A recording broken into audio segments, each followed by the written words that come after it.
दोस्तों, आज मैं जल्द ही रिलीज होने वाली हिंदी फिल्म पठान के ट्रेलर की समीक्षा करूंगा। कहानी ऐसी सभी फिल्मों के समान है। टाइगर टाइगर जिंदा है 2017 टाइगर फ्रेंचाइजी में चौथी किस्त है। इसमें ऋतिक रोशन और जॉन अब्राहम है। सभी फिल्मों की कहानी पठान जैसी ही है और ये उन फिल्मों के नाम है। मैंने आपको देखा है जिसे जनता ने विद्युत जामवाल को देखा है। करीब 10 ऐसी फिल्में हैं जिनकी कहानी एक जैसी है। हाँ, आप कह सकते हैं कि उस बेचारे की तबीयत कोई नहीं देख रहा, तो कोई कैसे जाने कि उसकी कहानी क्या थी। इन सभी फिल्मों की कहानी यह है कि भाई आतंकवादी है, वो भारत पर हमला करने वाला है। भारत के बॉलीवुड हीरो आतंकवादियों को हराने जा रहे हैं। भारतीय एजेंसी में काम करने वाला कबीर उनका मुकाबला करने और उन्हें नष्ट करने वाला है। वो हमें हरा देगा क्योंकि कबीर ही हारेगा। फिर इसे 12 बजे छोड़ा जाएगा और ये 3 बजे गिरेगा। सबसे पहले मैं शाहरुख खान सर से पूछना चाहता हूं कि अगर आतंकवादी भारत पर हमला करने जा रहे हैं तो उन्हें क्या समस्या है? हमारी भारतीय सेना उन्हें हराने में सक्षम है। आप किसी भी विरोधी का नाम हटाने की परवाह क्यों करते हैं? आप उन आतंकवादियों का मुकाबला करने जा रहे हैं। यह एक क्लासिक वरुण संवाद है जिसे मैं समझ नहीं सकता। इस फिल्म में वह भी है। आतंकियों को रोकने की ताकत अभी एक ही शख्स के पास है। मेरा विश्वास करो भाई, ये संवाद कम से कम 200 बॉलीवुड फिल्मों में दिखाई दिया है। 200 फिल्मों में बॉलीवुड का जलवा है। शुक्ला साहब इस डायलॉग की भीख मांगिए। खैर, अब बात करते हैं ट्रेलर के कुछ सीन की। ट्रेलर शुरू होते ही दुबे को दिखाया जाता है। जॉन अब्राहम सड़क पर खड़े हैं। रॉकेट लॉन्च लेता है और अपने सामने किसी वाहन पर रॉकेट दागकर उसे उड़ा देता है। शाह, मैं जॉन और डायरेक्टर से पूछना चाहता हूं कि भाई, अगर डुप्लीकेट ही बनाना था तो बुर्ज खलीफा के पास क्यों बनाया? आपको इसे कहीं और बनाना चाहिए था जब आप जानते हैं कि दुबई में रॉकेट लॉन्चर काम नहीं करते। दुबई में गोली चलने का कोई रहस्य नहीं है और खाड़ी के तरीके देखे जाते हैं। जो गड्ढे में रहते हैं वे ये जानते हैं, इसलिए जो कोई भी सीन देखेगा उसे पता चल जाएगा कि यह नकली है। आपने इसे स्टूडियो में बैठकर बनाया है। इस धमाके में शाहरुख खान साथ देंगे और उन्हें काफी एक्शन का सामना करना पड़ रहा है। आपने इस फिल्म को अनगिनत बार देखा है। आप पूरे समय घर पर बैठे रहे और देखते रहे, और भले ही फिल्म की शूटिंग अगले कमरे में चलती रही, आप हिलना नहीं चाहते थे। आपने इसे किया है। इससे अच्छा आपके लिए कुछ नहीं हो सकता। जिसमें लाइटिंग ने 1% काम किया। ये डुप्लीकेट है, आपने 2% किया है।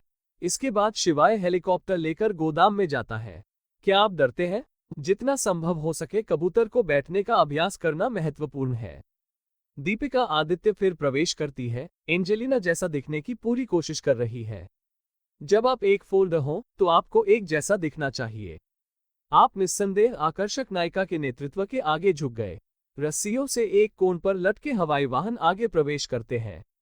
झगड़ा यार में दीपिका, सभी और आमने सामने की लड़ाई। शाहरुख खान, मेरे घर के जन्मदिन के जश्न के लिए जनता आपके घर के सामने जमा हो गई है। आप हाथ मिलाने के लिए आते हैं और आपके 2 या 3 अंगरक्षक आपको पकड़कर ऊपर ले जाते हैं। पूरी दुनिया इस घटना की गवाह रही। आपसे पूछने जा रहा हूं कि 2 या 3 आदमियों की सहायता से वहां चढ़ने के बाद आप जड़ में कैसे तैरने जा रहे हैं? एक लिमिट होती तो लेने दो के एक नए दृश्य में शाहरुख खान और जॉन को एक बस के ऊपर खड़े दिखाया गया है। दोनों भागकर एक दूसरे को मार डालते हैं। इन्हीं में से एक दृश्य ये है।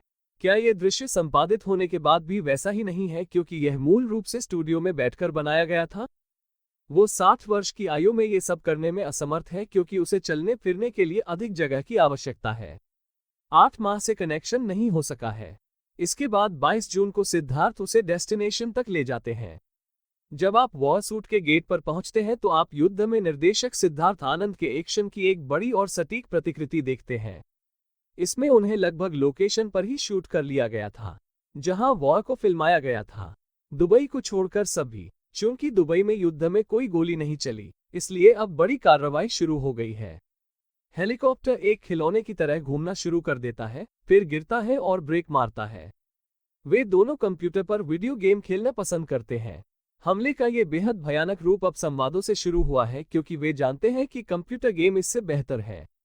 इसके अलावा जॉन अब्राहम कहते हैं, मैं अपनी भारत माता को एक और प्रणाम कर रहा हूं, और जवाब में शिवाय कहता है कि एक फौजी यह नहीं पूछता कि उसके देश ने उसके लिए क्या किया है। वो उत्सुक है कि वो राष्ट्र की मदद के लिए क्या कर सकता है। लगातार बदलता है। कितना पुराना यार और बाय साहब का इस्तेमाल अब पुराने डायलॉग्स में किया जाता है।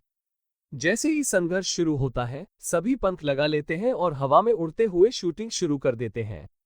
ये मोटा ड्रोन है। मुझे यकीन नहीं है कि वे ड्रोन श्रेणी में है या नहीं। हेलीकॉप्टर का नाम गाजा प्लेन होना चाहिए। जहां भी बनते हैं साहब, डर के मारे बनते हैं। दातार साहब घूमे। बहरों का मजाक उड़ाते हुए मैंने आपको बिठाया। निर्माण। कुल मिलाकर मुझे लगता है कि यह ट्रेलर काफी नशे में है।